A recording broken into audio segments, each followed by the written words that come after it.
গুলিস্তান থেকে সরাসরি অস্ট্রেলিয়া। বাংলাদেশের প্রস্তুতি সম্পর্কে এমনটাই জানাইলো বাংলাদেশের হেড কোচ পিটার বাটলার। এখন চলেন বিস্তারিত প্রি ম্যাচ ডিসকাশনের ভিডিওতে দেখি। আগামীকাল ৩ মার্চ দুপুর ২টায় বাংলাদেশ নারী ফুটবল দলের জন্য এক অবিস্মরণীয় মুহূর্ত হইতে যাইতেছে। এএফসি ওমেন্স এশিয়ান কাপে বাংলাদেশের অভিষেক হইতে যাইতেছে। এন্ড অভিষেক ম্যাচে বাংলাদেশের জন্য সবচাইতে কঠিন প্রতিপক্ষ, এই টুর্নামেন্টে সবচাইতে সফল দল, বর্তমান ডিফেন্ডিং চ্যাম্পিয়ন এবং সবচাইতে বেশিবার কাপ নেয়া ৯বার কাপ নেয়া চীনের বা চায়নার মুখোমুখি হইতে যাইতেছি আমরা। এখন এই প্রি ম্যাচ ডিসকাশনে আমরা কি কি জানতে পারবো? আমরা জানতে পারবো ম্যাচের আগে বাংলাদেশের পরিস্থিতি কি, চায়নার পরিস্থিতি কি, ম্যাচের আগে তাদের প্রস্তুতিটা কেমন ছিল থ্রু আউট দ্য উইন্ডো। এই ভিডিওতে কিন্তু আমরা স্টার্টিং 11 প্রেডিক্ট করতে যাইতেছি না, যেহেতু আমাদের প্রথম ম্যাচ। বাট আমরা কিন্তু এই ম্যাচে প্রেডিক্ট করবো player to watch out for Bangladesh, অর্থাৎ 4জন এমন প্লেয়ার যারা এই ম্যাচে বাংলাদেশের জন্য সবচাইতে গুরুত্বপূর্ণ ভূমিকা পালন করবে। সো চলেন এখন ভিডিওটা শুরু করা যাক। সব ভিডিও শুরুতে বাংলাদেশ নারী ফুটবল দলের সার্বিক যে পরিস্থিতি বর্তমান, সেটা কিন্তু খুবই ভয়াবহ। আপনি প্রথমবারের মতো এএফসি ওমেন চ্যাম্পিয়নশিপে খেলতে যেতেছেন। It's a big achievement for us. আমাদের বাংলাদেশের জন্য সবচাইতে বড় অ্যাচিভমেন্ট আপনি বলতে পারেন। বাট আমরা কিন্তু একেবারে যাচ্ছে তাই প্রস্তুতি নিয়ে গেছি, বা পরিস্থিতি একেবারেই ভালো না, মোটেও ভালো না। প্রথমত কেন ভালো না আমি যদি বলি আপনাদেরকে, আমাদের এই টুর্নামেন্টকে লক্ষ্য করে কোনো কন্ডিশনিং ক্যাম্প আমরা যাইতে পারি নাই, হইতে পারে নাই। বাংলাদেশ যে ওমেন্স ফুটবল লিগ হয়েছে, যার কারণে পিটার বাটলার এর জন্য আক্ষেপ জায়গা গেছে দেশ থেকে, যে ভাই আপনি এফসি এশিয়ান কাপের মতো টুর্নামেন্টে যাইতেছেন, অথচ তাদের এই টুর্নামেন্টে গুরুত্ব না দিয়ে আপনি ওমেন্স ফুটবল লিগকে গুরুত্ব দিচ্ছেন। এটা সে তো খুব ঝাইড়াই গেছে একবার। পরবর্তীতে আমরা অস্ট্রেলিয়াতে গেছি এফসি ওমেন্স চ্যাম্পিয়নশিপ খেলার জন্য, অথচ আমাদের পুরো টিমের সাথে একটা ফিজিও যায় নাই। এইটা আপনি মাইনা নিবেন কিভাবে যে একটা ফিজিও আপনার দলের সাথে নাই? আপনার national team, women's national team, এত বড় একটা টুর্নামেন্ট এন্ড ওয়ার্ল্ড কাপ খেলার হাত ছেনে আছে, এই টুর্নামেন্ট খেললে আপনার দলের সাথে ফিজিও যায় নাই। দ্বিতীয় কথা, ফিজিও যে যায় নাই, আমাদের যে বাফুফের সভাপতি তাবিতাল নাকি নিজেই জানে না সে কিভাবে জানলো না। ভাই আমাকে এই বোকা চন্দ্ররা কোথা থেকে আসে ভাই, জানে না কিভাবে? ন্যাশনাল টিম পাঠাইছে, তোমাকে কি ভাই ব্রিফ করে নাই যে আমরা এইভাবে গেছি? তোমাকে কি কিছু জানাই নাই ভাই? এইটাও বাদ, আমাদের প্রস্তুতি ম্যাচ হওয়ার কথা ছিল অস্ট্রেলিয়াতে এই টুর্নামেন্টের আগে সাউথ কোরিয়ার মতো টিমের সাথে, আমরা নিজেদেরকে জ্বালাই নিতে পারতাম। বাট কোন কারণে যে আমাদের এই প্রস্তুতি ম্যাচটা বাতিল হয়েছে আই ডোন্ট নো। কেউ বলতেছে ফিজিও থাকার কারণে বা অব্যবস্থাপনার কারণে, বা আমাদের ফুটবল সংস্থা বাফুফে তেমন কোনো গুরুত্বপূর্ণ জিনিসটা নেন, তারাই বাতিল করছে মূলত ম্যাচটা। তাইলে বুঝেন আমাদের প্রস্তুতি ম্যাচটা পর্যন্ত হয় নাই। এই হচ্ছে বাংলাদেশের সার্বিক পরিস্থিতি বর্তমান। তাছাড়া পূর্ব প্রস্তুতি কেমন ছিল? বাংলাদেশ এখন পর্যন্ত এই টুর্নামেন্টকে সামনে রেখে গত থাইল্যান্ড টুর্নামেন্টের আগে এখন পর্যন্ত সেখান থেকে কোনো প্রস্তুতি ম্যাচই খেলতে পারে নাই, কন্ডিশনিং ক্যাম্প করতে পারে নাই, কিছুই করতে পারে নাই। মানে বাংলাদেশের প্রস্তুতি একেবারে শূন্যর কোঠায়, যদি আপনি বলি আমি, শূন্যর কোঠায় বাংলাদেশের প্রস্তুতি। তারপরে আমরা খেলতে চাইতেছি এশিয়ার সবচাইতে সেরা দলের সাথে, সবচাইতে সফল দলের সাথে, চায়না, যারা এখন পর্যন্ত 9বারে এএফসি এশিয়ান কাপ জিতে নিছে। তারা ওয়ার্ল্ড কাপ খেলে, ওয়ার্ল্ড কাপে তারা একবার রানার্স আপ হয়েছে, ভাগ্যক্রমে রানার্স আপ হয়েছে, হয়তো ফাইনালে জিতেও যাইতে পারতো।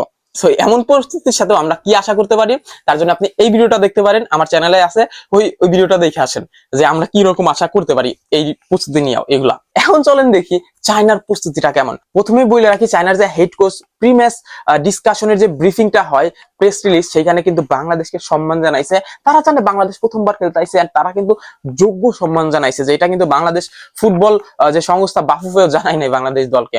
তারা জানাইছে যে প্রত্যেকটা দলে এখানে যারা আইছে বাছাই পর্ব খেলেই আইছে, তারা যোগ্য সম্মান জানাইছে যে তারা লড়াইয়ের জন্যই মাঠে নামবে এন্ড আমরা তাদের সাথে জিততে চাই এন্ড তারা ভালো টিম, এরকম বইলে আইছে ভাই হেড কোচ, যেটা আমরা আশা করি নাই কখনো। এখন চলেন দেখে আসি যে চায়নার প্রস্তুতিটা কেমন ছিল।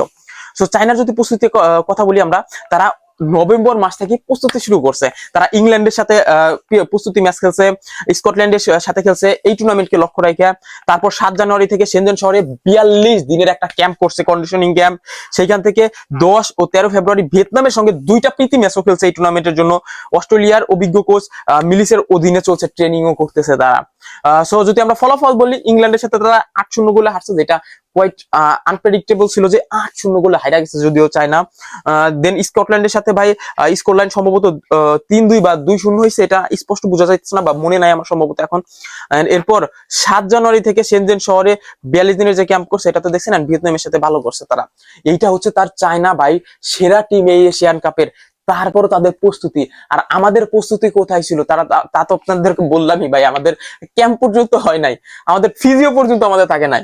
আর ভালো নিউজ, বাংলাদেশ দলে একটা ফিজিও যুক্ত হয়েছে, ফিজিওর নাম মনে পড়তেছে না, আমি স্ক্রিনে ছবি লাগাই দিতেছি, দেখে নিন। ফিজিও যুক্ত হয়েছে এই টুর্নামেন্টকে সামনে রেখে। এখন আমাদের last section player to watch, যেহেতু আমরা স্টার্টিং 11 প্রেডিক্ট করবো না, যেহেতু আমাদের টুর্নামেন্টের প্রথম ম্যাচ। সো তার আগে আপনাদেরকে একটু ব্রিফ করে দিই যে আমরা কি এক্সপেক্ট করতে পারি এই ধরনের প্রস্তুতি নিয়ে। যদি আপনারা এক্সপেক্ট করেন বাংলাদেশ তাদের সাথে ভালো করবে, জিতে যাবে, বা স্কোর লাইন সমান সমান থাকবে বা ড্র করবে, আপনি ভাই বোকার স্বর্গে বসবাস করতেছেন। এই ভিডিও যেটা বলছি এই ভিডিওটা দেখে আসেন, তাইলে ভুল ভাঙবে। অন্তত আমরা অনেকগুলো ভাবতে পারি ভাই। ইট নট সারপ্রাইজিং যে আমরা 4 5 6 7 গোল 8 গোল খাবো, এটা নট সারপ্রাইজিং। আমাদের এমন প্রস্তুতি, আর তাদের প্রস্তুতিটা দেখতে পারেন, তাদের ডিফারেন্ট আর আমাদের ডিফারেন্ট অনেক। তারা র্যাঙ্কিং এ 17 নম্বর দল, আমরা 112 নম্বর দল। তাদের প্রস্তুতি ভাই হিউজ পরিমাণে, আমাদের জিরোর কোঠায়। এন্ড আমাদের এটা প্রথমবার, তাদের এটা ভাই দশম শিরোপা জয়ের হাতছানি। এন্ড তারা এটা বর্তমান ডিফেন্ডিং চ্যাম্পিয়নও আছে তারা। তো বেশি এক্সপেক্ট করেন না, আমরা হারবো এই ম্যাচটা, আমি শিওর। আর যদি বা ড্র করি, এটা আমাদের জন্য অনেক বেশি পাওয়ার হবে। যদি আমরা হারি, তাদেরকে প্লিজ গাড়ি দিয়েন না। আপনারা কিছুই জানেন না উমেন্স ফুটবলের। যারা যারা ভাই জাস্ট হেডলাইনে ইয়াগুলা দেখবেন, স্কোর লাইন দেখবেন, বাংলাদেশ 5-0 গোল হারছে, 4-0 গোল হারছে বা 6-0 গোল হারছে, গালি দিয়েন না প্লিজ। তাদেরকে সাপোর্ট দরকার। আপনারা যদি এমনি সাপোর্ট না দিতে পারেন, এমনি সাপোর্ট দেন আমাদের নারী ফুটবলারকে। আপনাদের সাপোর্টই তারা অনেক দূর আগায় যেতে পারে। এন্ড আমরা জানি আমরা খারাপ করবো চায়না বা দক্ষিণ কোরিয়া, দুইটা ম্যাচেই, তবুও আমরা তো ভাই বাঙালি, আমরা এক্সপেক্ট করবো আমরা জিতে গেছি, আমরা মাঠে খেলা দেখবোই জেতার জন্য। আর হ্যাঁ, আমরা কিন্তু লাইভ স্ট্রিমে থাকবো এই ম্যাচটা নিয়ে। ভুয়া চ্যানেল এবং লাইভ স্ট্রিমে আমাদের সাথে যুক্ত হতে পারেন আমাদের এই চ্যানেলে। তার আগে সাবস্ক্রাইব করে রাখেন এন্ড বেল নোটিফিকেশন অল করে রাখেন। এন্ড আমরা সম্ভবত 1 10 বা 20 থেকে আমরা লাইভ স্ট্রিম শুরু করবো, আমাদের সাথে যুক্ত হয়ে যান। এখন কথা হইতেছে player to watch out for Bangladesh. বাংলাদেশের এই 4 জন প্লেয়ার ভিত গইরা দিতে পারে, বা আমাদের জন্য, আমরা এই চায়নার বিপক্ষে চায়নার প্লেয়ারদের নিয়ে কথাই বলবো না ভাই, তাদের সাথে আমাদের কোনো ম্যাচ আপ নাই। তারপরও আমরা আমাদের দিকটা দেখবো যে আমাদের কোন কোন প্লেয়ার আমাদের জন্য বেটার করতে পারে, কোন কোন প্লেয়ার আমাদের জন্য ভালো হতে পারে, বা আমরা ম্যাচে একটু হলেও ভালো করবো যাদের নিয়ে। প্রথমেই যে বাংলাদেশের মেসি যাকে বলা হয়, ঋতুপর্ণা চাকমা আমার ফার্স্ট চয়েস থাকবে। দেন অনিকা রানিয়া সিদ্দিকী, যে কিনা সুইডেন প্রবাসী, সুইডেনের টপ টায়ার লিগে খেলে থাকে, তাকে কেন ফার্স্টে রাখি নাই? তার এটা বাংলাদেশের জন্য প্রথম ম্যাচ, দেশে তাকে প্রথমে রাখি নাই। দেন তৃতীয় আমরা যদি বলি, আমাদের রূপনা চাকমা, আমাদের গোলকিপার, অনেক কিছু গড়ে দিতে পারবে। এন্ড আফেইদা খন্দকার, আপনি বলবেন আফেইদা খন্দকারের ফর্ম তো তেমন একটা ভালো না, তেমন ডিফেন্ডারও ভালো না, বাট সে কিন্তু ভাই ক্যাপ্টেন। সে কিন্তু ডিফেন্ডিং করার পাশাপাশি পুরো দলকে মানসিকভাবে চাঙ্গা করার দায়িত্ব কিন্তু আমাদের ক্যাপ্টেন। দ্যাটস ওয়াই আমি আফেইদা খন্দকারকে প্লেয়ার টু ওয়াচ আউটের লিস্টে রাখছি। আমি ঋতুপর্ণা চাকমা কেন ভাই, মিয়ানমারের বিপক্ষে ভাই জোড়া গোলে বাংলাদেশে ভাই জয় সূচক গোলটা আইনা দিচ্ছেন। বাংলাদেশের ভাই এশিয়ান কাপের মূল পর্বে আনার পিছনে ঋতুপর্ণা চাকমার অনেক অনেক বেশি গুরুত্বপূর্ণ ভূমিকা পালন করছে ভাই। তাছাড়াও ভাই মারিয়া ম্যান্ডা মিডফিল্ডার, তাদের দিকেও তাকাইতে পারেন। রূপনা চাকমা কেন, আমাদের ভাই বেশিরভাগ পিটার বাটলার হাইলাইন ডিফেন্স বা মিড লাইন ডিফেন্স খেলতে পারে, বা আমরা একবার ডাউন ডিফেন্স খেলবো না। যদি আমরা বলি হাইলাইন ডিফেন্সে বেশি চান্সেস থাকবে, বাট তারা যেহেতু ভালো টিম, হয়তোবা হাইলাইন পুরোপুরি হাইলাইন না থাকলেও একবার ডিফেন্সিভও থাকবো না, আমরা মিডিয়ের দিকে থাকবো। সো সেই ক্ষেত্রে ভাই রূপনা চাকমার যদি আমরা বলি আক্রমণ রুখতে হইলে, রূপনা চাকমার ভাই দেওয়াল হইয়া দাঁড়াইতে হবে। তার দুর্দান্ত রিফ্লেক্স যেগুলো আছে এন্ড সেভের মাধ্যমে বাংলাদেশকে বাঁচাইতে হবে। এন্ড আমি আশা করি রূপনা চাকমা ভালো করবে। এখন দেখা যাক বাকিটা ম্যাচে কেমন ফলাফল আইনা দিবে আগামীকালকে, সেটা দেখা যাবে। তারপরে যদি আমরা বলি মারিয়া মান্দাকে কেন লাগছে, দলের ইঞ্জিন বলা হয় ভাই আমাদের মিডফিল্ডে মারিয়া মান্দাকে। সো মাঝমাঠের বল দখল রাখাটা খুবই গুরুত্বপূর্ণ আমাদের জন্য, আক্রমণে ওঠা খুবই গুরুত্বপূর্ণ। দ্যাটস ওয়াই মারিয়া মান্দা সহকারে যারা মিডে খেলবে সবচেয়ে গুরুত্বপূর্ণ ভূমিকা পালন করবে। তারপরে যদি আমরা বলি ভাই অনিকা রানিয়া সিদ্দিকী পজিশন কোথায়, মূলত ফরওয়ার্ড আর উইঙ্গার লেভেলে খেলে। আমাদের হেড কোচ পিটার বাটলার বলছে সে দুই উইঙ্গারে খেলতে পারে, লেফট উইঙ্গার রাইট উইঙ্গার দুইখানে খেলতে পারে, মূলত একজন ফরওয়ার্ড।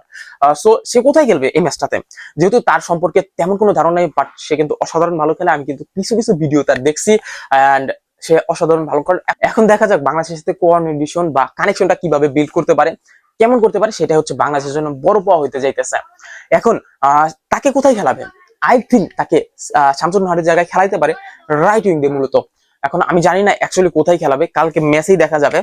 এন্ড এটাই হচ্ছে আমার প্রেডিকশন। এন্ড বাংলাদেশ হয়তো বা 4-0 বা 5-0 গোলও একটু ভালো রেজাল্ট আমাদের জন্য। হয়তো বা অনেকেই বলবেন ভাই 5-0 গোল ভালো রেজাল্ট, ভাই কালকে ম্যাচে দেখা যাবে কেমন করি। এর নিচে যদি আমরা গোল খাই, এইটা আমাদের জন্য হিউজ গেইন হবে, মানে অনেক বড় পাওয়া হবে। আর এইটাই ছিল আমাদের ভিডিও মূলত।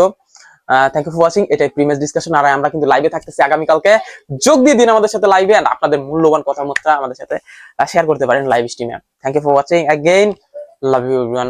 and wishing a very good luck to our girls and Bangladesh. Come on, Bangladesh.